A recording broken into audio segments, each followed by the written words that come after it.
Pues nada, empezamos ya con la sesión 3, ¿vale? Esta sesión la hemos llamado la evolución hasta la familia monógama y la división sexual del trabajo, ¿vale? Básicamente el objetivo de hoy es continuar con el estudio de la obra de Engels, concretamente para profundizar el análisis marxista que hacemos de la familia hasta la sociedad capitalista, pasando, pues bueno, como por conceptos como familia patriarcal, monogamia o amor romántico. De hecho, en algunas de las preguntas que os hemos podido pasar ya teníais también como los puntos más importantes que vamos a ver hoy sobre los que esperamos debatir. Y pues nada, como siempre, agradeceros la presencia, las ganas y nada, paso a presentaros muy brevemente a los ponentes de hoy, que ya los conocéis, son Lucía y David, que ya les habéis visto en sesiones anteriores. Así que, pues nada, agradecerles una vez más su trabajo y su implicación. Y pues empezamos, ¿vale? Bueno, pues nada, como decía Sara, en esta sesión vamos a trabajar el final del segundo capítulo del origen de la familia, la propiedad privada y el Estado. En la anterior sesión la habíamos dejado con la familia Punalúa. Y en este, pues, vamos a tratar la evolución hasta lo que es la familia monógama y la cuestión de la división sexual del trabajo y cómo ha tenido que ver en esta evolución. En esta parte del segundo capítulo describe el tránsito desde el matrimonio por grupos, que es propio del salvajismo, pasando por la fase intermedia de la familia sindiásmica, que nace pues, en el límite entre el salvajismo y la barbarie, en la fase interior de la barbarie, hasta llegar finalmente a la monogamia, que como veremos se impone al surgir la propiedad privada. Y cómo estas distintas formas de la familia, así como la posición de las mujeres dentro de las mismas y dentro también de la sociedad, pues han estado muy relacionadas con la división del trabajo y con la futura acumulación de las riquezas. Ya en las sociedades primitivas, dentro incluso del régimen del matrimonio por grupos, pues se observaban casos de parejas más o menos estables. Un hombre que tenía una mujer principal y para la cual él era a su vez también una pareja principal, aunque no fuera la norma, se observaban este tipo de casos. Y con el desarrollo de las gens y el crecimiento de las mismas, y cada vez hay más, se encuentran más clases de hermanos y hermanas con las que no estaba permitido emparejarse. Se dan la prohibición de los matrimonios consanguíneos y, bueno, pues en definitiva unas limitaciones a las posibilidades de los matrimonios que hacen reducirse un poquito el círculo y dan un impulso a esta tendencia, ¿no? Esta tendencia de uniones más exclusivas, que serán lo que es el germen de la futura familia sindiásmica. La familia sindiásmica se forma en el estado inferior de la barbarie. Como decíamos, es una etapa en la que el hombre convive con la mujer, mantienen su derecho a la poligamia o infidelidad ocasional, mientras que, bueno, la mujer sí que es más, debe ser fiel durante esta convivencia. Se entienden entonces que son relaciones exclusivas, pero que no son monógamas. Sin embargo, en este tipo de relaciones, una de las características que tiene es que cualquiera de los dos miembros, tanto el hombre como la mujer, puede disolver el vínculo libremente en cualquier momento. Y en este caso, los hijos, siguiendo la tradición del derecho materno en el que todavía está inserta, los hijos serían exclusivamente de la madre, pertenecen a la madre. Durante esta etapa, en la cual se da la familia sindésmica, todavía estamos en lo que se denomina la organización doméstica comunista. Las tareas de reproducción que están en manos de las mujeres son sociales y son equivalentes, digamos, en importancia a aquellas que están destinadas a procurar la alimentación, que son las que están principalmente en manos de los hombres. Ya veremos que esto varía con el tiempo. Vale, esta costumbre incipiente de no casarse con parientes cosanguíneos y la búsqueda de una pareja fuera de la propia gens, incluso la de parejas estables, se ven reforzadas, explica Engels, por la propia selección natural de la especie, ¿no? Según Morgan, el matrimonio entre gens no cosanguíneas engendra una raza más fuerte, tanto en el aspecto físico como en el mental. Mezclábanse dos tribus avanzadas, dice, los nuevos cráneos y cerebros crecían naturalmente hasta que comprendían las capacidades de ambas tribus. Estas serían, por tanto, pues, superiores, tanto, pues, como dice, ¿no? en lo físico como en lo mental, y con mayores posibilidades pues de supervivencia y de crecimiento, etcétera, ¿no? Lo hace más estable en el futuro. Entonces se ve así como va evolucionando la estructura familiar en la prehistoria, de forma que cada vez este círculo en el que se puede existir el matrimonio, que antes abarcaba la tribu completa, se va estrechando, se van excluyendo el número de parientes que pueden participar en el mismo, y llega un momento en el que se hace pues, completamente imposible, como decíamos, ¿no? El matrimonio por grupo, y solo queda la pareja. Este tránsito entre las distintas formas de familia, como todas las evoluciones sociales, pues tienen lugar de forma paulatina y no de forma lineal, son diferentes, no son exactamente iguales en todos los casos, e incluso se conservan, ¿no? Pues durante largos periodos de tiempo, ritos o viejas costumbres anteriores del matrimonio por grupos en distintas formas, ¿no? Pues menciona, por ejemplo, cosas como la recuperación de la libertad sexual en determinadas fiestas, o la costumbre de que las mujeres disfruten de esta misma libertad sexual hasta el matrimonio, o bueno, cosas como la costumbre de la primera noche. Resalta Engels también que en esta transición este final de la familia simbiásmica hacia la monogamia, tampoco tiene nada que ver el amor sexual individual, y sí cuestiones más materiales, ¿no?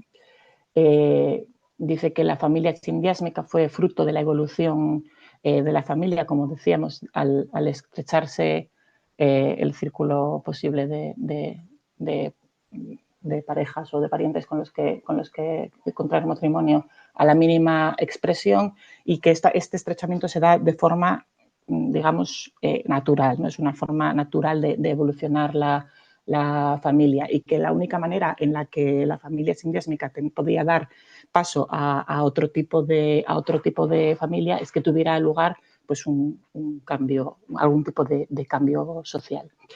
Que es, bueno, vamos a ver aquí, ¿no? Viene dado por el desarrollo que se da en esta época de las condiciones de vida, ¿no? O sea, existe un salto en el desarrollo de las fuerzas productivas de la humanidad que es determinante para este cambio. Con la domesticación de las bestias y la cría del ganado, tiene lugar pasan de producir los bienes necesarios única y exclusivamente para su supervivencia, a tener un excedente, ¿no? Se crean unas nuevas riquezas que previamente no existían, y que cambian la configuración completa de la sociedad.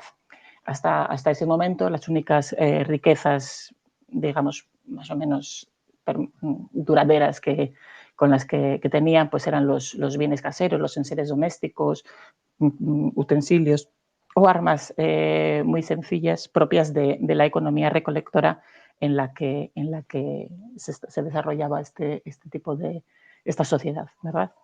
Con la cría de los animales se desarrolla muy rápidamente, bueno, muy rápidamente el acceso, o sea, se desenvuelve rápidamente el acceso que tienen a alimentos y como decía, ¿no? se crea un excedente con respecto a lo estrictamente necesario e incluso les da lugar a, ¿no? a dedicar esos esfuerzos a la fabricación de nuevos bienes, a aperos e instrumentos más complejos que por otro lado también necesitan, ¿no? para seguir desarrollando esta agricultura y la ganadería incipiente. Y entonces en este momento se encuentran pues eso, con unas riquezas que les permiten el intercambio con otras tribus, por ejemplo, y se encuentran hay una cuestión, ¿a quién pertenecen esas riquezas que antes, la no riqueza, ¿no? Que no tenían, no existía ese dilema de a quién pertenecía una cosa que no tenían porque vivían de la subsistencia. Bueno, pues se da la circunstancia que en el momento en el que se desarrolla el matrimonio sindiásmico, por un lado, no solamente existe la figura de la madre, sino que ya empieza a existir la figura del padre. Sin embargo, se da dentro de unas normas todavía correspondientes a la etapa anterior, ¿no? Con arreglo a la división sexual del trabajo previa, correspondía, como decíamos antes, ¿no? al hombre principalmente procurar la alimentación y a la mujer pues las tareas reproductivas. Y a cada uno de ellos, digamos que era dueño de aquellos instrumentos o de trabajo, aperos o bienes necesarios para el desarrollo de este trabajo, que pues el hombre en este caso se llevaba consigo en caso de separación y la mujer, bueno, pues se los quedaba, ¿no? ¿Qué pasa? Que con el derecho, que no se podría llamar derecho como tal, pero bueno, con el derecho existente o las costumbres existentes en aquel momento, en caso de fallecimiento, los bienes se quedaban en la gens, las de la madre en la suya propia, las del padre en la suya propia. Pero de esta manera, los hijos del marido que no pertenecían a su gens, sino a la de su madre, como vimos en la sesión anterior, no podían de ninguna manera ser herederos del padre. A la muerte del dueño de los rebaños, dice, estos pasaban a sus hermanos, pero nunca podían pasar a sus hijos. Entonces vemos que, pues, de alguna manera, el desarrollo de estas nuevas fuerzas productivas choca con la estructura organizativa social que existía previamente, ¿no? Dice Engels, las riquezas, a medida que iban en aumento, daban por una parte al hombre una posición más importante que a la mujer en la familia y por otra parte hacían que naciera en él la aspiración de valerse de esta ventaja para modificar en provecho de sus hijos el orden de herencia establecido. Pero esto no podía hacerse mientras permaneciera vigente la filiación según el derecho materno. Este tenía que ser abolido y lo fue. Comenta Engels en esta parte que es pues, la revolución más importante de la historia, probablemente se dio en este momento y que se dio sin cobrarse ninguna vida. Bastó simplemente con decir que los bienes del padre pasaban a ser heredados por sus hijos. El derrocamiento, dice, del derecho materno fue la gran derrota histórica del sexo femenino en todo el mundo. El hombre empuñó también las riendas de la casa, la mujer se vio degradada, convertida en servidora, en esclava de la lujuria del hombre, en un simple instrumento de de reproducción. El primer efecto que tendría este dominio del hombre, o la primera muestra que se ve, es lo que Engels llama la familia patriarcal, que es una forma de transición entre la familia que se daba en el derecho materno y lo que después sería la familia monógama moderna. En este momento, pues el hombre era poseedor de estas nuevas riquezas y de los medios necesarios para producirlas, que eran enseres, aperos, los animales y pues finalmente, ¿no? Pues dicen, ¿no? Las bestias y las bestias humanas también, ¿no? Nace en este momento lo que es la figura del esclavo.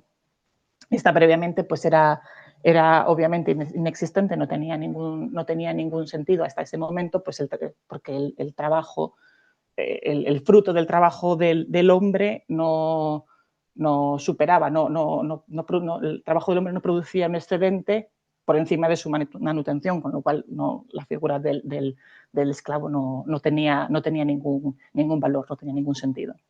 Claro, en el momento en el que cambia, en el momento en el que se introduce la cría del ganado, el trabajo de los metales o la agricultura, esto cambia, ¿no? Sí que se produce un valor por encima del necesario para la subsistencia de cada uno de ellos. En comparación con todo estas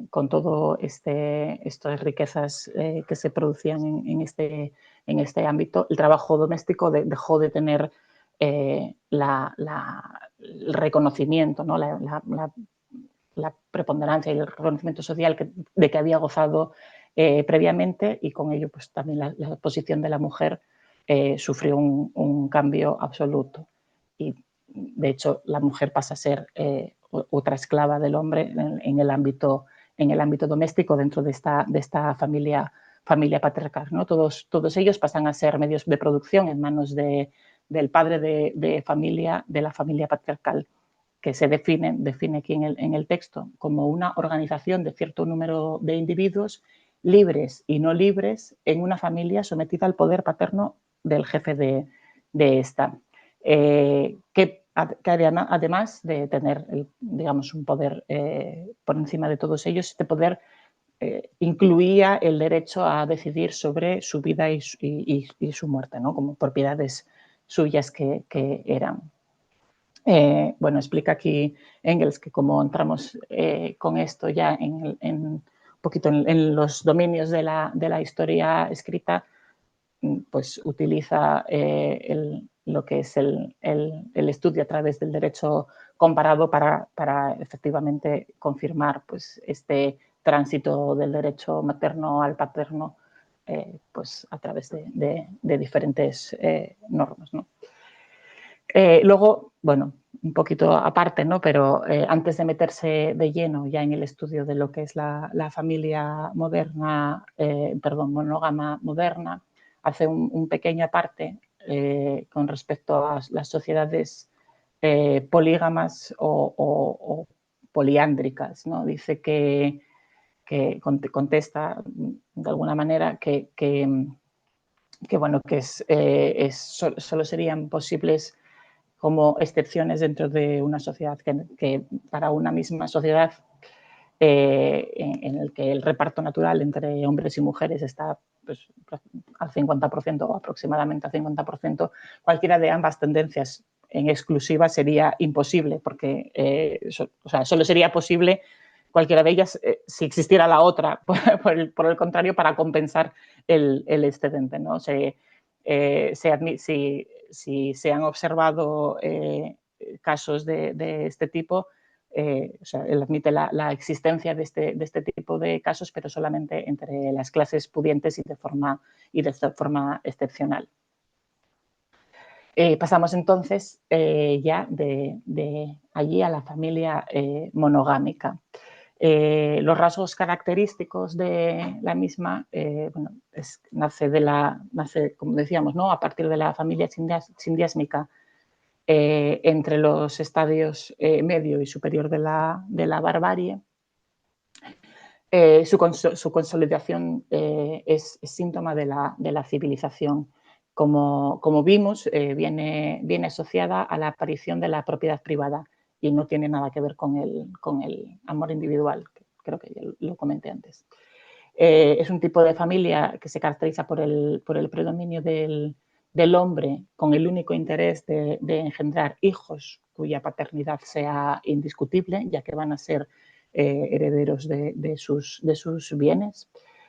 Por este mismo motivo, los lazos en este tipo de familias son mucho más firmes que la familia sindésmica. Como norma, pues solo el hombre puede romper el vínculo. El hombre asimismo también tiene derecho a la infidelidad, si no siempre es por ley, pues sí por costumbre, o sea, está socialmente aceptado la infidelidad masculina. Pues en forma pues las relaciones con las esclavas, con amantes o directamente la existencia de la prostitución, pues eran comunes y aceptadas. A la mujer, sin embargo, se le exige absoluta fidelidad y el adulterio se castiga muy duramente precisamente porque pues vemos que esta familia, el objetivo de esta familia es garantizar la paternidad del padre. Entonces no puede haber otra manera.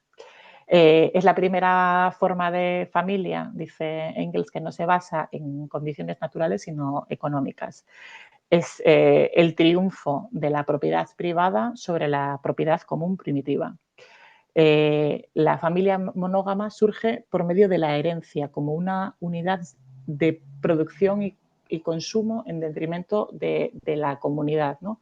Las tareas de la producción, que, como ya comentábamos antes, ¿no? Las tareas de la producción de los bienes de subsistencia y de la producción del propio ser humano, que hasta ese momento, hasta el momento previo o sea, hasta la familia sindiásmica, pues estaban socialmente equiparadas, pues ahora se distancian, ganan mucha importancia la producción de bienes de alimentación, etcétera. Y es este tipo de producción en la que queda en el ámbito social y es relegada al ámbito privado las tareas de reproducción. Y es la manera en la que pues eso, la mujer se convierte en una especie de criada principal del hombre que no participa en la producción social. Bueno, el caso ateniense es es el que cita Engels en concreto como aquel paradigmático de la familia monogámica, en la que se da de forma más cruda, ¿no? Las mujeres estaban completamente subordinadas al hombre, embrutecidas, sin más formación que la exclusivamente necesaria para ser las siervas de la casa. Están aisladas en los gineceos, sin acceso a la vida pública, y se espera de ellas obediencia, castidad y una dedicación exclusiva a las labores del hogar. Por su parte, el hombre pues será muy señor de la casa, o sea, de todos los bienes. Se le aceptaba su infidelidad y la prostitución estaba ampliamente aceptada y legalizada en este caso. Menciona en este ejemplo el caso de a lo que son las etarias, que son las mujeres educadas y refinadas que sí podían acceder a la vida intelectual y política, pero siendo con una posición basada en su explotación sexual. También destaca Engels que en esta época los hombres tenían derecho a tomar esclavas como concubinas sin restricciones. La mujer no tenía ningún valor fuera de su función como objeto de reproducción o de placer. Y finalmente menciona que el desprecio por las mujeres lleva a una expansión de la pederastia en Grecia, donde los hombres establecían relaciones sexuales con otros hombres jóvenes. En su criterio, pues esta práctica era un reflejo del desprecio que la sociedad monogámica tenía por las mujeres. Según Engels, en la familia monogámica se manifiestan las contradicciones que acabarán definitivamente con el régimen gentilicio. Los antagonismos que empiezan a darse en la sociedad se ven primeramente pues como antagonismos entre los sexos dentro de la familia monógama, que surge bajo la forma del esclavizamiento de un sexo por el otro, ¿no? Dice Engels que decían él y Marx en el texto de la ideología alemana, que la primera división del trabajo es la que se hizo entre el hombre y la mujer para la procreación de hijos. Y añade Engels, ¿no? Hoy puedo añadir, el primer antagonismo de clases que apareció en la historia coincide con el desarrollo del antagonismo entre el hombre y la mujer en la monogamia y la primera opresión de clases con la del sexo femenino por el masculino. Y dice que da comienzo con la familia monógama un proceso histórico califica de doloroso, ¿no? Que está caracterizado por la opresión de unos individuos sobre otros y que llega hasta nuestros días. Y dice, la monogamia es la forma celular de la sociedad civilizada en la cual podemos estudiar ya la naturaleza de las contradicciones y de los antagonismos que alcanzan su pleno desarrollo en esta sociedad. Vale. Engels argumenta que asociado a la monogamia, que como decimos no es tal monogamia para el hombre en todo el desarrollo de la historia, pues se da el heterismo, ¿no? El heterismo es un término que también está usado por Morgan para describir el comercio extraconyugal que se da en coexistencia necesaria con la monogamia de los hombres con mujeres no casadas en diversas formas. Pues eso, como digo, para él la monogamia nunca lo ha sido para ambos sexos, solamente para el femenino, porque el hombre siempre ha tenido en mayor o menor medida la posibilidad de la infidelidad y de la explotación de mujeres para el proceso sexual.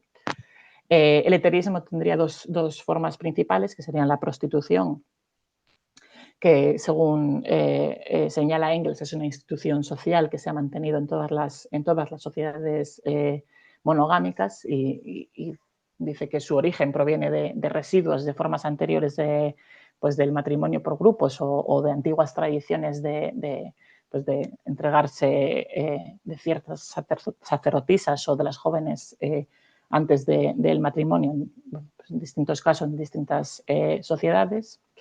Y otra forma es simplemente pues, la infidelidad, ¿no? Los amantes o los amores fuera del matrimonio. Dice que en las clases dominantes de toda la historia de la monogamia los hombres han tenido siempre la posibilidad, más o menos legal, pero siempre aceptada socialmente, de mantener relaciones con mujeres fuera del matrimonio, lo que pues, perpetúa la desigualdad entre los sexos dentro de este mismo. Sin embargo, dice que otra de las contradicciones que se dan dentro del matrimonio monógamo es el adulterio de la mujer, ¿no? Es una consecuencia irremediable de la infidelidad del hombre. Es el adulterio que Engels considera que es la rebelión de la mujer contra la opresión de la monogamia. Y dice, parece un poco irónico, ¿no? Que la certeza de la paternidad, por tanto, se basa realmente en el convencimiento moral. Vale. En toda la explicación sobre o la descripción sobre la familia monogámica, Engels rechaza, como habíamos dicho, el concepto de que surja a raíz del amor sexual individual, ni como un acuerdo entre el hombre y la mujer, sino como simplemente pues, como una relación económica, o sea, con una base económica, ¿no? Y efectivamente sí continúa siendo en la burguesía moderna que él describe, ¿no? En la que los matrimonios son concertados con una mayor o menor libertad de elección por parte del hombre, y las infidelidades, tanto el adulterio como la prostitución, pues son una constante. Engels opina que el amor dentro de las relaciones solo puede darse entre las clases oprimidas, que no tienen bienes ni, por tanto, la necesidad de transmitirlos. Entiende, por tanto, que la familia en el proletariado no es monogámica en el sentido estricto de la palabra, o sea, no es monogámica en el sentido histórico de la palabra, y sí lo podría ser en el sentido etimológico. Y que el papel del leterismo y la prostitución tienen entre las clases oprimidas un papel casi nulo, ¿no? Respecto a las legislaciones que equiparan sobre el papel los derechos de las mujeres y los hombres, Engels opina que es equivalente a decir que el contrato de trabajo hace iguales o pone en igualdad de condiciones a un explotado y a un explotador, ¿no? Según Engels, la desigualdad jurídica no es causa, sino efecto de la opresión económica de las mujeres. Decíamos, ¿no?, que en la economía comunista la dirección del hogar en manos de las mujeres era una industria tan necesaria para la sociedad como el cuidado de proporcionar víveres, y en el paso a la familia patriarcal y posteriormente a la monogámica, pues esto cambia, ¿no? El hogar pierde su carácter público y la mujer vuelve a verse, vuelve no, y la mujer se ve apartada de la sociedad. Considera Engels que es la gran industria la que vuelve a darle la oportunidad a la mujer de acceder a la misma, pero que en ese momento en el que lo comenta, ¿no? Se da la circunstancia que si cumple con los deberes del servicio privado de la familia, no puede dedicarse al trabajo en la producción fuera de la casa, y entonces no tiene posibilidad de ganar nada. Y a la inversa, ¿no? Si trabaja en la industria social, pues no tiene la posibilidad de cumplir con sus deberes domésticos. La familia individual, dice, la familia individual moderna se funda en la esclavitud doméstica franca, más o menos disimulada, de la mujer. Y la sociedad moderna es una masa cuyas moléculas son las familias individuales, ¿no? El hombre sigue siendo también en estos hogares, hogares de las clases desposeídas, el proveedor principalmente, y por tanto también tiene una posición privilegiada dentro del hogar. El carácter particular del predominio del hombre sobre la mujer en la familia moderna, dice, así como la necesidad y la manera de establecer una igualdad social efectiva de ambos, no se manifestarán con toda nitidez, sino cuando el hombre y la mujer tengan, según la ley, derechos absolutamente iguales. Y entonces se verá que la manomisión de la mujer exige como condición primera la reincorporación de todo el sexo femenino a la industria social, lo que a su vez requiere que se suprima la familia individual como unidad económica de la sociedad. No se va a ver claramente hasta que no exista esa igualdad en derechos y se vea que realmente la igualdad no existe como tal, que no era la ley la que evitaba que hombres y mujeres fueran iguales.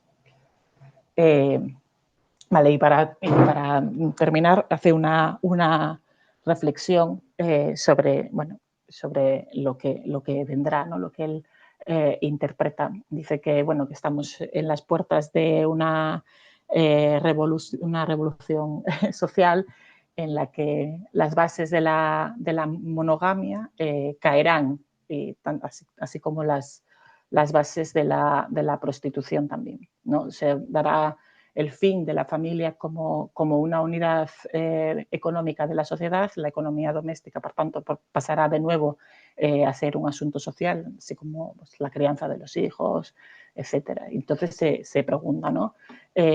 ¿Desaparecerá la monogamia cuando se acaben estas bases sobre las que se ha sentado su creación y su desarrollo? Y dice, pues lejos de desaparecer, más bien se realizará plenamente a partir de ese momento, porque con la transformación de los medios de producción en propiedad social desaparecen también el trabajo asalariado, el proletariado y, por consiguiente, la necesidad de que se prostituyan cierto número de mujeres que la estadística puede calcular. Desaparece la prostitución y, en vez de decaer, la monogamia llega por fin a ser una realidad, hasta para los hombres. Lo que se acaba lo que se acabaría, dice, serían las características que tiene la monogamia en virtud de las condiciones que le han dado origen, ¿no? de esta necesidad de transmisión de bienes patrimoniales, ¿no? Pues, que serían la preponderancia del hombre y la indisolubilidad del matrimonio. Y se acaban también pues, los impedimentos para el matrimonio, por amor. Bueno, también viene, lo relaciona también con esta indisolubilidad del matrimonio, ¿no? Dice que si el matrimonio fundado en amor es el único que se considera moral, solo puede ser moral también el matrimonio donde el amor persiste, ¿no? Dice que, vamos, viene a decir que con este cambio, las relaciones serán plenamente libres, tanto el inicio como el posible final de las mismas. Y dice que, bueno, se pregunta un poquito, ¿no? ¿Qué pasará o cómo serán? Y se contesta a sí mismo, ¿no? Eso se verá cuando haya crecido una nueva generación de hombres que nunca se hayan encontrado, en el caso de comprar a costa de dinero ni con ayuda de ninguna otra fuerza social, la entrega de una mujer, y una generación de mujeres que nunca se hayan visto en el caso de entregarse a un hombre en virtud de otras consideraciones que las de un amor real, ni de rehusar entregarse a su amante por miedo a las consecuencias económicas que ello puede traerles. Y cuando estas generaciones aparezcan, enviarán al cuerno todo lo que nosotros pensamos que deberían hacer. Se dictarán a sí mismas su propia conducta y, en consonancia, crearán una opinión pública para juzgar la conducta de cada uno, y todo quedará hecho. Y nada más. Hasta aquí mi exposición. Sí. Muchas gracias, Lucía, otra vez por una muy gran exposición.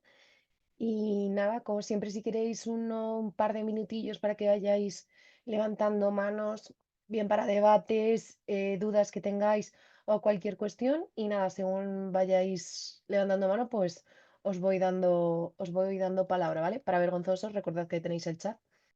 Vale, pues Manuel. Que yo quería hacer una pregunta. Cuando ha hablado Lucía del paso, o sea, de cuando se elimina el derecho materno y se pasa a la monogamia moderna, esa transición es por la fuerza. ¿Hay alguna teoría que explique esa transición? ¿Es porque por la fuerza física o hay alguna teoría al respecto? Gracias. En concreto, es que específicamente en el texto habla de lo sencillo que fue el paso. Simplemente, digamos que de alguna manera se vio la necesidad. Hombre, entiendo que habría algún tipo de resistencia, ¿no? social, porque sabemos que las viejas costumbres tienen una cierta inercia que pugna por mantenerse, pero en concreto dice que es la mayor revolución que se da sin cobrarse ninguna vida. O sea, que simplemente se hace de forma, pues hay que cambiarlo y se cambia. Simplemente hay que decir, esta herencia a partir de ahora es por la vía de la patrilinealidad en vez de la matrilinealidad. Entiendo que pues eso, bueno, como vemos, ¿no? Que aún quedan durante mucho tiempo vestigios del derecho materno y cosas que siguen existiendo, pues no sería, no, o sea, estas cosas, aunque sean sencillas, no son inmediatas, no es pues eso, no es una persona levanta la mano y dice esto es así, pero específicamente el texto dice que se hace de esta manera sin violencia, vamos.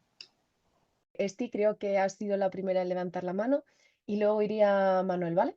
Yo era por completar un poco la respuesta de Lucía, así que no sé si Manuel quiere hacer también una apreciación respecto a eso o ir a cambiar a otro Pues coméntanos, Manuel, a tema, ver porque si quieres qué... comentar algo más sobre esto, si quieres dale tú y luego... No, era solo preguntar también si había en el texto, porque la verdad que me lo leí hace tiempo y no me acuerdo, alguna referencia a la influencia de la religión, en tanto en la transición esta a la familia monógama como a otros aspectos. Pero vamos, era otra pregunta, no sobre lo mismo. Bueno, pues, digo yo primero lo que iba a decir para añadir lo que había comentado Lucía igual sobre la resistencia. Así que en muchos textos que después han tratado la creación del patriarcado, no tanto la familia patriarcal como le llama Engels, sino pues, se habla sobre la creación del patriarcado, esa transición desde desde la herencia por línea materna a la herencia por línea paterna, que igual es más adecuado que llamarlo matriarcado y patriarcado, ¿no? Hay autoras que sí que dicen pues o sea, que puede haber vestigios que nos demuestren que hubo resistencia por parte de las mujeres y demás en ciertos lugares, que entiendo que igual también por eso iba la pregunta de Manuel. Y yo sí que hay a ese respecto, creo que lo importante, lo que nos enseña el texto de Engels es que cuando se da esa transición de la herencia por línea materna a la herencia por línea paterna, realmente es constatar algo que de facto se tiene que hacer porque ya la posición social del hombre y la mujer en la familia ha cambiado. Hemos visto que ha habido un avance de las fuerzas productivas que ha llevado un excedente ha llegado a la propiedad privada de unos bienes de producción, al excedente de los productos que se crean. Todo eso cae en manos del hombre porque es el hombre quien hacía esas tareas que ahora son las importantes en la producción. Antes era el trabajo de la mujer en la sociedad lo importante, ahora es el trabajo que realiza el hombre el que da más beneficio a la sociedad. Y ya de facto el hombre tiene preeminencia en la familia, tiene predominancia. Entonces, que, que, se, que se pasara a la herencia por línea paterna, o sea, es como creer que puede haber una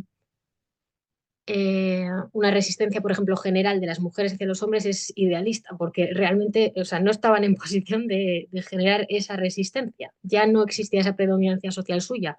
O sea, no cuadra. Sí, seguramente, o sea, quiero decir, eso no significa que en ningún lado no hubiera ningún alzamiento, que no, eso no quiere decir eso, pero por lo general, en el momento en el que ya se da ese cambio, es que ya está esa derrota histórica de la mujer de la que habla Engels. Sin más, eso por añadir. Y también igual puede responder un poco la pregunta de Manuel, que no sé si tanto influencia de la religión, sino que la religión también será consecuencia de ese cambio en la sociedad y la religión seguirá ese cambio que ha habido en la economía,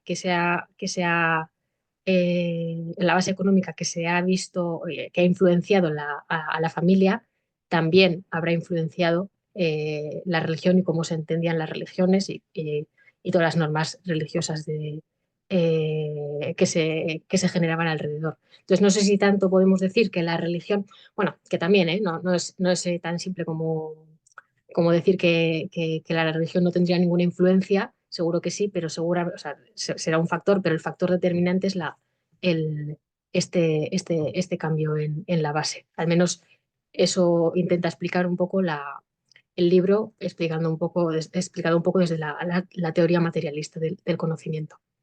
Yaione Uraga, perdóname si está mal dicho, disculpa. Sí, Pero sí, bueno, está muy si bien quieres le dicho. vas dando tú y ahora vamos con las preguntas que tengamos en el chat, ¿vale?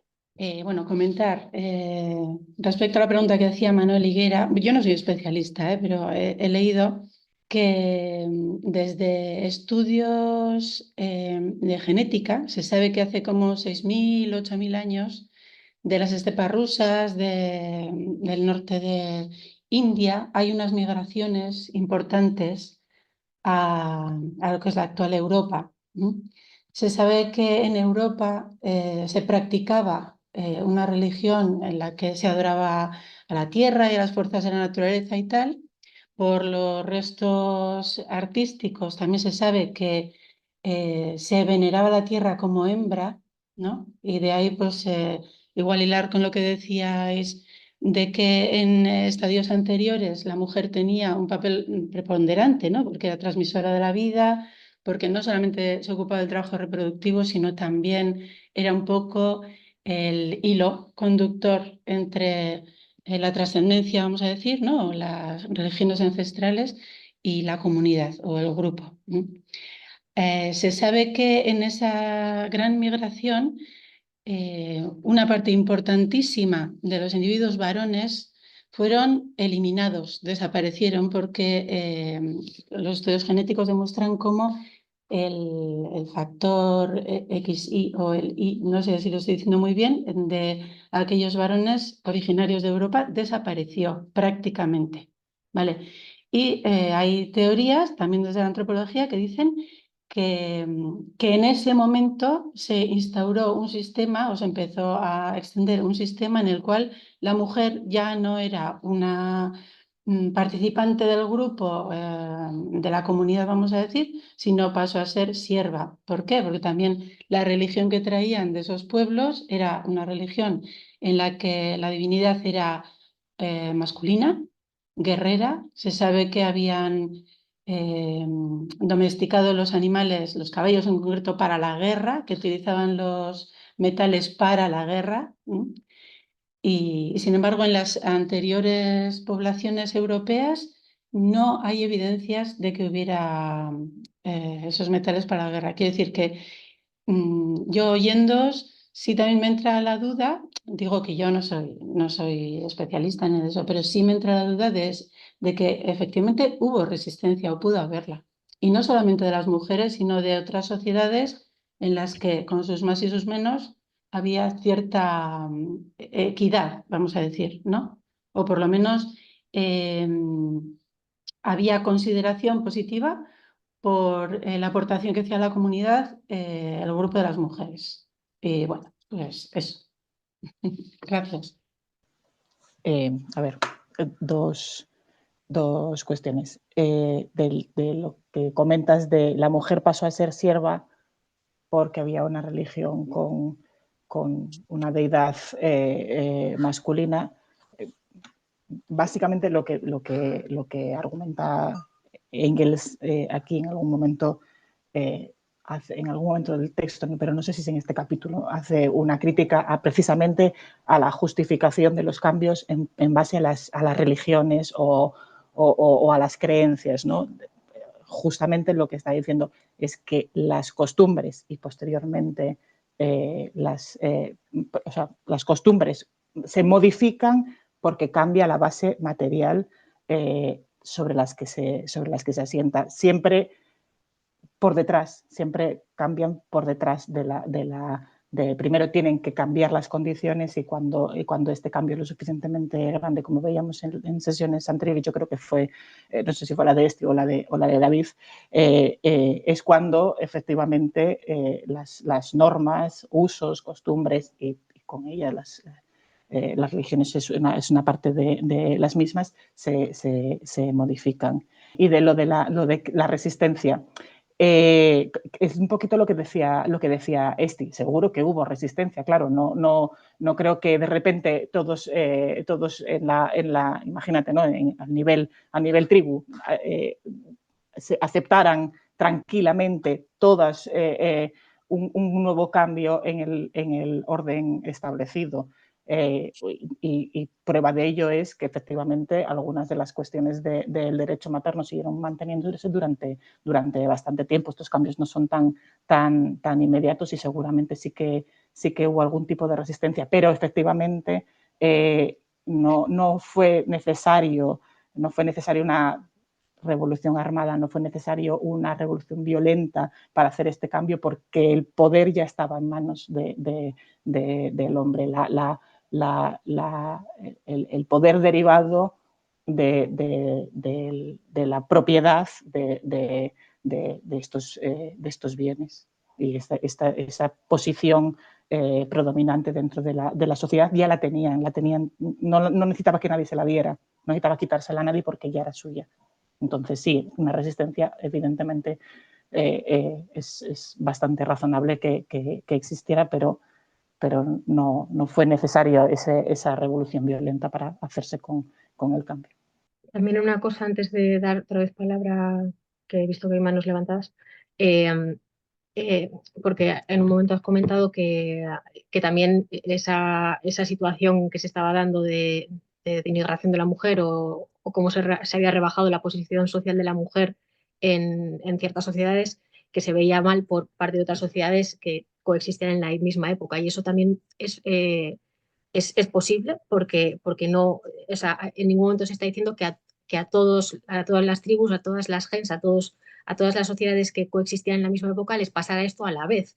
De hecho, o sea, digamos la evolución natural, por llamarlo natural, de como la explica Engels, pues no sé de cuántas sería, pero al resto se les impondría seguramente por conquista, como pasó con la conquista de América por parte de Europa, ¿no? O sea, ellos no hicieron esa transición, sino que se impuso. Y seguramente en el marco de un mismo continente, de un mismo territorio, sería así con un montón de sociedades. Sería, pues, algunas llegarían a ese punto de familia los que, los que tendrían la mejor técnica porque habían avanzado más en el desarrollo de las fuerzas productivas y demás, y esto sería por conquista, no sé si por pactos, o sea, pero vamos, será de diferentes formas en cada sitio, pero lo interesante aquí ver es esa tendencia general de cómo poco a poco cada vez más fue ocurriendo esto. Y yo también iba a decir otra cosa, bueno, sí, y que creo que en el capítulo que hemos leído creo que lo dice en Engels comenta cómo pasa eso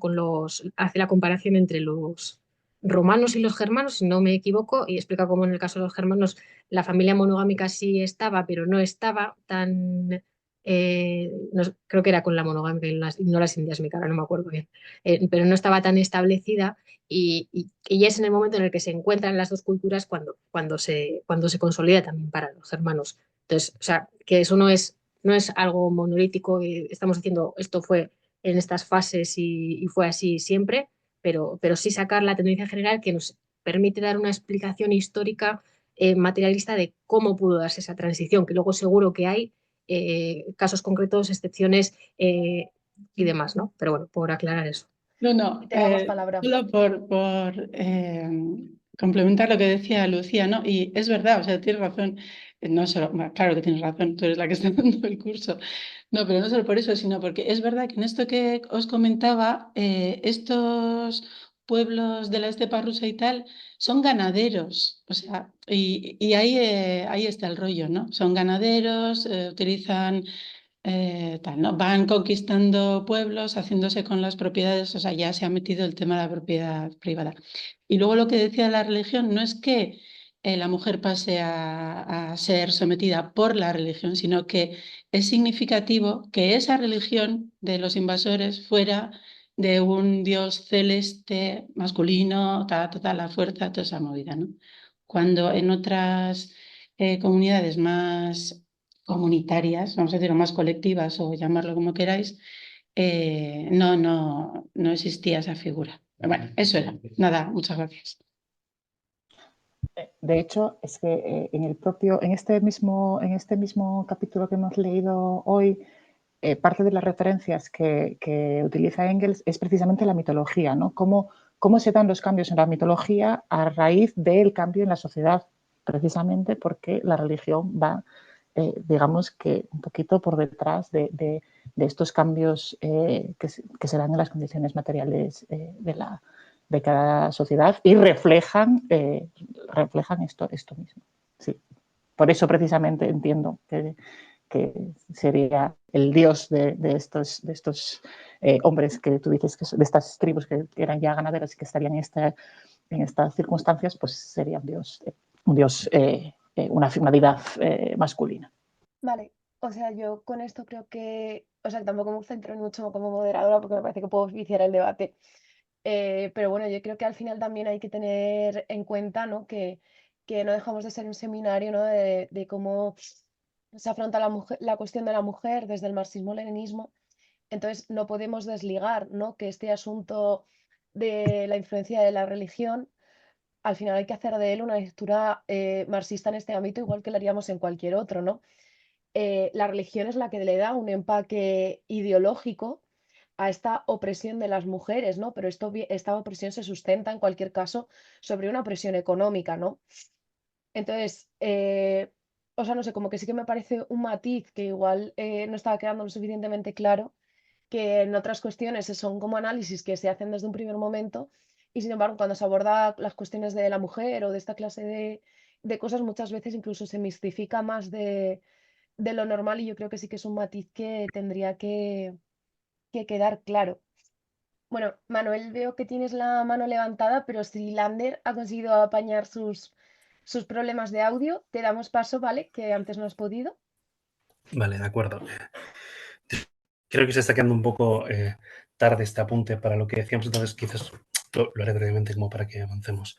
Yo no sé si Yayone se refería, bueno, tampoco soy un experto en el tema, pero tengo, o sea, o intuyo que se refiere un poco a las migraciones, estas masivas como de grupos eh, del Estepa, Yamnayas, de la zona del Cáucaso, que se extienden, y me parece que lo han dicho muy bien las compañeras, o sea, se trata, pues eso, de grupos eminentemente ganaderos, en donde sí que hay una estructura como más jerárquica en torno a la figura masculina, pero como, como una suerte de garante de la propiedad.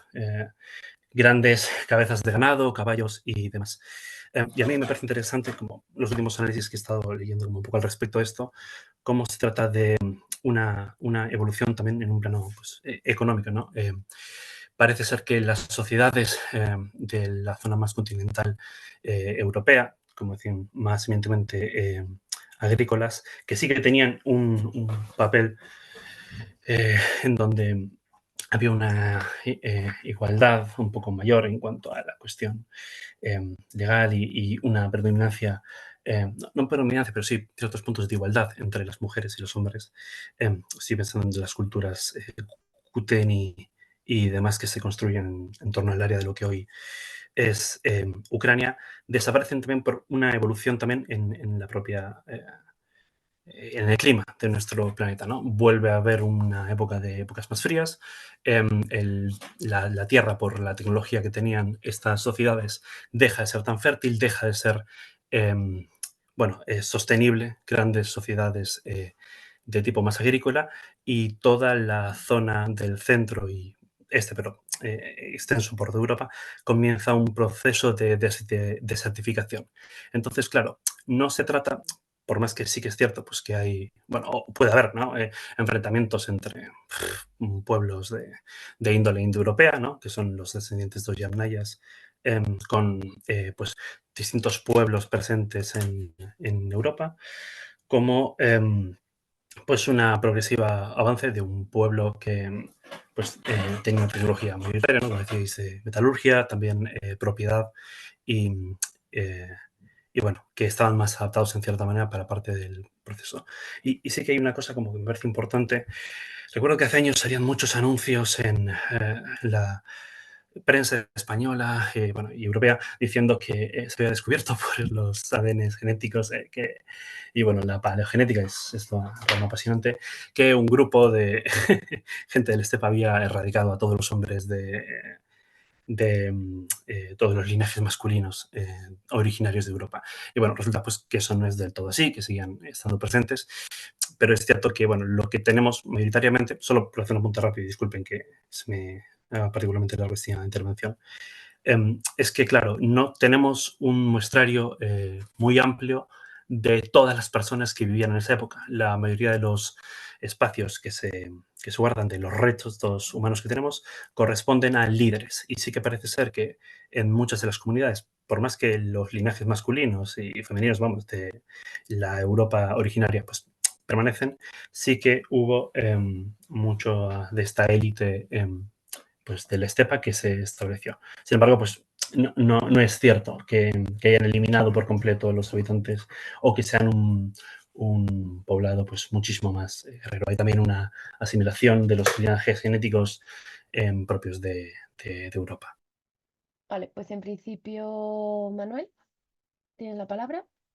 Gracias por las respuestas. Es que hay una duda que tengo desde hace mucho tiempo. Yo entiendo lo que decís, o lo que se dice en el libro de la división sexual del trabajo, y que luego justo la parte que le tocó al hombre era la que produjo los excedentes, y entiendo cuando hay un sometimiento por cuestiones económicas. También reconozco que en cuanto hay alguien que oprime a otra persona, está ejerciendo un poder que tiene sobre esa persona, del tipo que sea. Entonces, reconozco que al hubo una división sexual del trabajo, el núcleo de la sociedad se establece en la familia, y la familia son células individuales. Y joder, es que parece como que, oye, me tocó a mí explotar la parte de la familia que produce excedentes, te jodes y te quedas sometida. Entonces, reconozco que lo que me cuadra más es, oye, que yo soy más fuerte. O sea, como relación individual entre seres humanos, el más fuerte oprime al menos fuerte. Yo qué sé, es muy duro decirlo, pero es que si no, no entiendo por qué. Yo entiendo que en algunos casos habría resistencias, en otros no, que los sometimientos de núcleos de personas a otros pueden ser económicos, pero es que como uno se intente rebelar, al final entra la fuerza. Y no sé, reconozco que sigo teniéndolo en mente, aunque no se dice en el libro ni lo estamos diciendo hoy. Solo eso, gracias. Vale, si queréis, voy leyendo un par de preguntas que tengamos por el chat y luego vamos dando como salida a todo lo que hemos comentado. Vale, mira, yo respecto de la que hace Elba, que pregunta cómo debería analizarse la actual tendencia a llamar al trabajo doméstico cuidados, em, creo que ha tenido aquí como un mini debate con David, que yo si os animáis, os invitaría a que lo compartieseis públicamente, porque al final, sobre todo para la gente que no pueda ver la sesión o incluso para la gente que no tenga abierto el chat, creo que puede estar bastante interesante. Entonces, pues bueno, tanto Elba como David, por fin, si os animáis a compartir la pregunta y la reflexión que habéis compartido por el chat, pues yo creo que puede ser bastante interesante. Vale, pues Elba no tiene micro, así que pues si te parece bien te leo yo las preguntas y bueno, David, por lo menos si puedes compartir tú la parte ¿cómo se dice?, que has aportado, pues yo te lo agradezco. Está como en dos partes, ¿no? La primera es que Elba nos comparte cómo debería analizarse la actual tendencia a llamar al trabajo doméstico cuidados y la segunda parte es que, bueno, que la compi cree que en la práctica como que sí se puede dar cierta desvalorización de las reivindicaciones de estas trabajadoras que hacen tareas o trabajos relacionados con la conservación de la vida. Entonces, bueno, que sí que puede llegar a ser, o ella considera que puede llegar a ser una trampa para que la visibilidad social que tienen estas tareas pues sea más baja. Y pues nada, pues aquí David también si te animas a compartir tu parte, pues muy agradecidos todos. Bueno, no es que pensase que tuviese una aportación muy relevante, pero no, sí me parecía adecuado que esa tendencia a acotar el trabajo doméstico en trabajo de cuidados puede tener que ver con la propia transformación del trabajo doméstico de las últimas décadas, ¿no? Así como hace más de medio siglo, y sobre todo los que habíamos tenido abuelas del mundo campesino o bisabuelas nos han podido contar, o bueno, que las tenga todavía, porque depende de dónde viva uno, esto es distinto. Pues la producción de pan, de ropa, de embutidos, de comida en conserva, o sea, un montón de medios de vida que se producía en la casa y que todo esto es crecientemente sustituido por producción mercantil o por mercancías que agilizan este tipo de trabajo y finalmente el trabajo doméstico más duro o más exigente o que más tiempo lleva hoy en día, puede ser o uno de los más predominantes o el que más se presenta como un problema para la mujer obrera, como una contradicción con el trabajo social, es la cuestión de los cuidados, ¿no? Los cuidados ya sea de los niños, las niñas, de los hijos, hijas o de ancianos. Entonces, puede ir por ahí. Aunque, bueno, yo también veo relevante que no olvidarnos de que no es este el único trabajo doméstico que se ve obligada a hacer la clase obrera al margen de su trabajo de producción de plusvalor.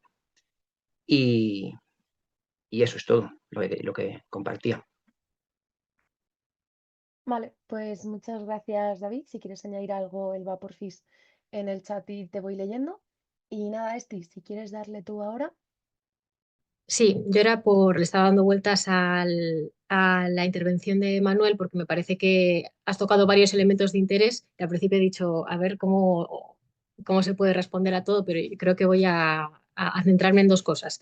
Primero, el tema del poder y también hilando con un comentario que se ha hecho sobre a ver si en la transición de la familia monógama a de la sindiásmica a la monógama es también cuando se crea el Estado.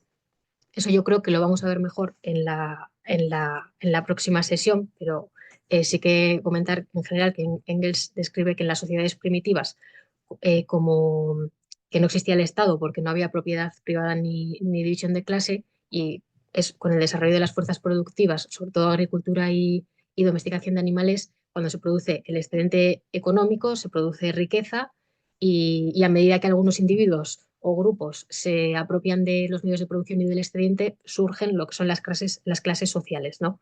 La tensión entre estas clases es la que justifica de alguna forma que se cree el Estado, que surja el Estado como herramienta de estas clases dominantes para mantener su poder y controlar a las clases oprimidas. Y sí que veremos que coincide en el tiempo con esta fase también. Entonces, ahí también, por un lado, esto lo ato con lo de Manuel por el tema de la fuerza, el uso de la fuerza. El uso de la fuerza sí que se dio, no sé si concretamente en el contexto de la familia, ahora yo voy a argumentar porque creo que no, pero o sea, en esta época estaban pasando muchas cosas a la vez, no solo en la familia, y el uso de la fuerza por esas clases, esas nuevas clases dominantes que se estaban generando, sí que se dio seguramente a todos los niveles, eso está claro. ¿Qué pasa con la familia? Y a ver si se impuso por la fuerza o no esta nueva forma de familia, a ver si... eh, eh, a ver si hubo resistencia o no también, ¿no? O sea, que con esto que estábamos comentando, creo que algo importante aquí a tener en cuenta que vamos a volver también en próximas sesiones es algo que Zetkin llama eh, la cuestión de la mujer, que es una expresión que se utiliza mucho desde el marxismo y que es la expresión, o sea, es el ser la expresión consciente por parte de las mujeres de su, de su opresión o de su sometimiento. Y desde el marxismo se explica que para que la mujer como grupo social haya podido ser consciente de su situación de opresión, necesita estar en una posición, o sea, necesita participar de la producción social de una forma que hasta llegados, o sea, desde el comunismo primitivo en el que ella formaba parte activa de la producción, hasta el capitalismo en el que se ve otra vez arrojada a la producción social, no existe, por norma general. En el esclavismo y en el feudalismo, la mujer por todo esto que estamos viendo ahora, queda relegada a una posición social en la que ya no, o sea, no, queda relegada a una posición social inferior porque ya no tiene un rol predominante ni siquiera relevante en la producción social, que es lo importante, y por tanto la mujer no tiene los medios, no sé cómo llamarlos, intelectuales, por llamarlo de alguna forma, no intelectuales de estudios, pero me refiero, o sea, no se dan las condiciones subjetivas para que las mujeres puedan hacerse conscientes de que realmente están en esa opresión y para intentar salir de esa opresión de una forma organizada, como sí se ha hecho en el capitalismo, ¿no? Eso no quiere decir que no haya habido expresiones concretas en la historia en las que las mujeres se hayan alzado contra su situación de opresión, pero esa resistencia, como hemos dicho antes, organizada o de alguna forma o más que organizada, continuada de la mujer contra su situación en la que se le puso cuando se instauró la familia monogámica y la familia patriarcal, no, ella no estaba, o sea, la mujer como grupo social no estaba en condiciones de generar esa resistencia. Y tampoco, por tanto, había necesidad de derribar esa resistencia utilizando el poder. Entonces yo creo que en el caso de las mujeres, así como no fue lo mismo o sea, en el caso de las mujeres no había por qué dominarlas mediante la fuerza, por decirlo de alguna forma, no así entre las clases, porque el proletario, bueno, el proletario no, en la esclavitud los esclavos y en la servidumbre los siervos eran los productores y sí que había una necesidad de que hubiera un Estado mediante la fuerza pública, reprimir que no hubiera ese tipo de alzamientos. No sé si me he explicado, pero bueno, es que me parece que es muy difícil de explicar, pero por ir dando alguna pincelada de cosas que vamos a ver en la siguiente sesión y también en sesiones venideras. Vale, pues muchas gracias. Yo creo que ha quedado bastante bien explicado, pero bueno, si no, como siempre, se puede volver a pedir palabra y le damos una vueltita. Em, vale, como no hay manos levantadas, leo otra pregunta que tenemos en el chat, que es de Eduardo, que pregunta si en la transición hacia la familia monogámica fue cuando apareció el Estado o es algo que saldrá en capítulos futuros, ¿vale? Y aquí, bueno, como queda bastante bien respondido, no os voy a volver a hacer que preguntéis por vídeo. Pero bueno, sí que contesta David que al final se desarrolla entre la fase media y superior de la barbarie, con lo que estas tribus pastoriles ya estaban desarrolladas en la edad de bronce, ya están desarrolladas en la edad de bronce. Su etapa de maduración coincide con la formación del Estado, como pasa con Atenas, que es algo que también nos ha hecho en profundidad, igual sin hacer tanto mención concretamente al Estado, pero sí que nos ha desarrollado sobre la sociedad ateniense Lucía en su exposición y también está en el texto. Elba y David siguen a tope con el chat. Entonces, pues bueno, al final sí que se plantea, están hablando, sobre todo os lo digo para la gente que no podáis acceder o que ya nos habéis dicho alguno que no os manejáis muy bien, pues bueno, él va a plantear que si se produce vida humana y la mujer la produce y la conserva, como que llamarle a eso doméstico, cuidados, es desvalorizar el papel de la mujer a este respecto y que ella apostaría por usar el término de explotación reproductiva. Entonces, pues bueno, aquí la propuesta que se hace, porque es una de las sesiones que tenemos más adelante, es cuando tratemos uno de los capítulos del Capital, que será una sesión futura, que igual es también bastante conveniente tener este tema en mente, porque al final ahí sí que vamos a poder desarrollar más ampliamente conceptos de valor, de explotación, de la relación entre el trabajo doméstico y la fuerza de trabajo. Entonces, pues bueno, que también sepáis que lo vamos a trabajar a futuro. Vale, Eduardo nos comparte ahora otro matiz, ¿no? Que es que por establecer una analogía, si lo consideramos a nivel de clase, los amos eran más débiles que sus esclavos y sin embargo al final estos sí que dominaron sobre los segundos, ¿no? Que también creo que es verdad que se ha usado esta cuestión de la fuerza física de la mujer de cara a su posible opresión o no. Y pues bueno, pues Eduardo nos comparte también un ejemplo de que esto no necesariamente tiene que ser así. Vale, ya volvemos a tener mano. Así que, David. Yo solo dos cosas sobre lo que ha dicho Manuel.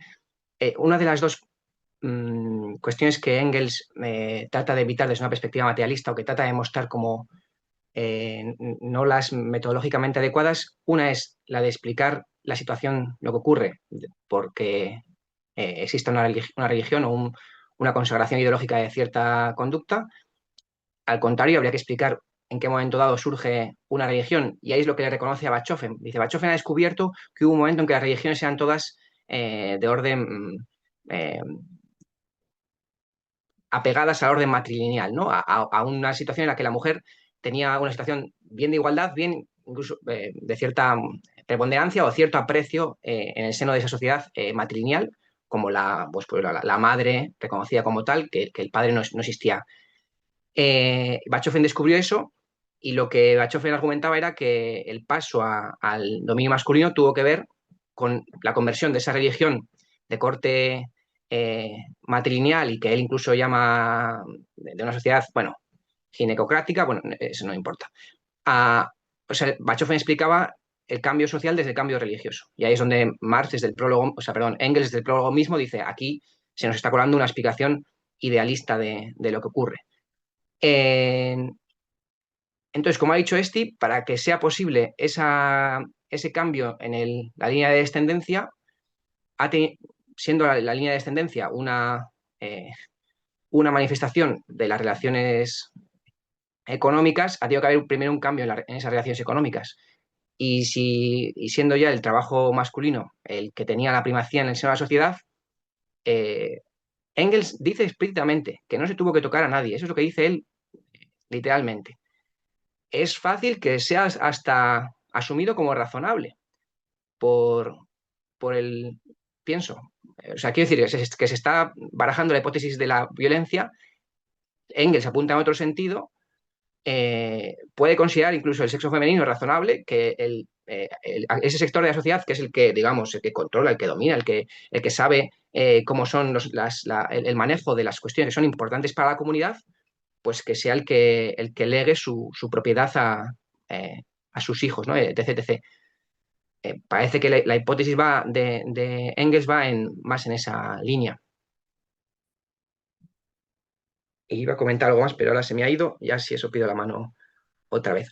Y la tendencia también a explicar desde la violencia los diferentes cambios en la sociedad, y siempre la violencia también tiene que ser un fenómeno explicado. La violencia es una fuerza económica, pero para ejercer la violencia hace falta determinados medios, determinadas relaciones, y bueno, aquí se ha dicho, o sea, explicando directamente desde la constitución física de los seres humanos las relaciones, no llegamos a explicar los cambios que se han dado en las sociedades humanas. De hecho, si os fijáis, Engels no habla nunca de las sociedades como entes que satisfacen necesidades elementales, sino que enseguida habla de sociedades que se organizan, que tienen una forma de organizar la producción, de organizar el consumo, de dividir el trabajo. Entonces, ni siquiera en los estadios más básicos de la humanidad lo importante es la satisfacción directa de las necesidades en el sentido de Darwin, sino cómo se organizan los seres humanos para satisfacer esas necesidades. Y si por una cuestión de división sexual del trabajo preexistente, que viene determinada por cuestiones espontáneas, y por una cuestión como es, por ejemplo, el embarazo, amamantar, etc., y que se convierten en costumbre, y ya nos ha dicho Engels también que esas costumbres se convierten en elementos directrices que se fijan en la comunidad de manera muy fuerte y se reproducen.